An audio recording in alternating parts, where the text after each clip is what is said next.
When you think about Canada's role in the world, what's the first thing that comes to mind? Is it the classic peacekeeper in a blue helmet? Or maybe a super dependable ally, the ultimate good global citizen? Well, those images are definitely part of the brand, but they don't quite tell the whole story. Today, we're going to dig into that gap, the space between the Canada we want to be and the much more complicated reality of its foreign policy. This quote from a former Foreign Affairs Minister, Lloyd Axworthy, just nails it. For Canada, foreign policy isn't just about trade deals and treaties. It's so much more personal. It's tied right into our national identity. You could say what we do out there in the world really defines who we are back here at home. And the big idea driving that identity for a long time has been this word, internationalism. It's pretty straightforward, right? It's the belief that countries should work together for the common good. Sounds great, sounds simple, but as we're about to see, actually putting that into practice means making some incredibly tough choices. So how does Canada actually do internationalism? Well, think of it this way. There are two main approaches. On the left, you've got multilateralism, basically working in teams. That has always been Canada's go-to move. It's the total opposite of unilateralism, which is the go-it-alone approach you see from a lot of superpowers. For a country like Canada, working together isn't just a nice idea, it's absolutely necessary. Okay, so let's jump into our first case study, the Alberta oil sands. This is a huge story of international cooperation on an economic level. And I mean, on one hand, it's an absolute triumph. Just look at the sheer scale of this thing. It's one of the biggest industrial projects on the entire planet, and it's powered by billions and billions of dollars in investment from all over the world. The US, Britain, China, France, you name it. This is a perfect example of multilateralism in action, but this time, it's all about the money. The scale is just mind-boggling. We are talking about an initial estimate of 1.7 times trillion barrels of oil in place. It's a number so massive, it's almost impossible to even wrap your head around it. And what's the impact of all that oil? Well, it's catapulted Canada to the #2 spot in the entire world for proven crude oil reserves. We're second only to Saudi Arabia.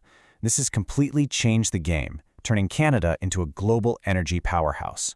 But, and this is a huge but, here's the conflict. This incredible economic success story, one that was built on international cooperation, comes with a massive environmental price tag. On the right, you can see these toxic tailings, a nasty byproduct of getting the oil out, being pumped into these enormous ponds. And here's the kicker. These toxic ponds are so huge that you can actually see them from space. The process also uses just incredible amounts of fresh water from the Athabasca River. So right there, you have Canada's economic goals smashing right up against its international climate commitments. It's the perfect example of that ideal versus reality tension. Okay, so now let's pivot from a story of economic success to a pretty grim cautionary tale of what happens when that international cooperation completely falls apart. We're talking about the collapse of the Atlantic cod fishery, a genuine national tragedy. This timeline really tells the whole tragic story. So back in 1949, an international group was created to manage the fish stocks. Everything seemed fine, but then more and more international fleets showed up, and the competition just exploded. By the 80s, scientists were screaming that there was a huge problem, but nobody listened. Finally, in 1992, the inevitable happened. The whole fishery collapsed, and the Canadian government had no choice but to shut it down. And this chart really shows the devastating result. You had a combination of foreign overfishing and Canada's own hesitation to cut quotas, and together, they destroyed one of the richest fish stocks in the world. It was a complete and total failure of internationalism. National self-interest won, and shared responsibility lost. And the cost of this failure wasn't just about dollars and cents. For people like Martin Bernard in Newfoundland, it was about losing their identity. Fishing wasn't just a job for them, it was who they were. It was in their blood. And those social consequences are still being felt right now. Julie Mitchell talks about the sacrifice of her partner having to travel thousands of kilometers to go work in the oil sands just so he can support their family back home in Newfoundland. Think about that. It's a direct line connecting the failure in one resource sector to the boom in another. A perfect, heartbreaking illustration of this Canadian paradox. All right, let's switch gears. We've talked about resources, so now let's look at security. This is another cornerstone of Canada's international identity. Peacekeeping. But as you're about to see, that role has been changing a lot. So when we talk about peacekeeping, what do we really mean? Well, here's the classic definition. It's about helping countries create a lasting peace, usually by watching over an agreement that's already in place. This is that idealized role that so many of us picture when we think of our military overseas. Now look at these two pictures. They were taken just 2 years apart, but they tell a story of a dramatic shift.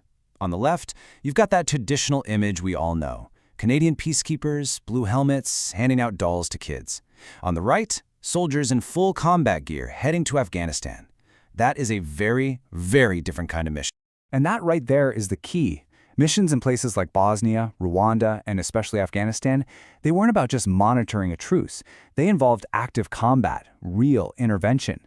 And that blurry line completely challenged Canada's image of itself, and frankly, stretched our military to its absolute limit.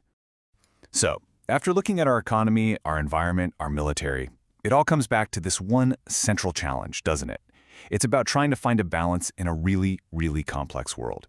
And these are the core tensions we've seen today, right? This is the heart of the Canadian paradox. The oil sands pit our economic growth against our environmental responsibility.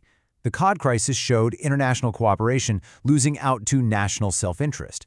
And our military's role has shifted from the idealism of peacekeeping to the tough, harsh reality of modern conflict. And all of this leads us to the fundamental question, the one at the very core of Canadian foreign policy. At what point should a country's own interests come before the ideals of working together? When do you have to put yourself first? You know, there are no easy answers here, but figuring out how to navigate that dilemma, well, that's what's going to continue to define Canada's place in the world.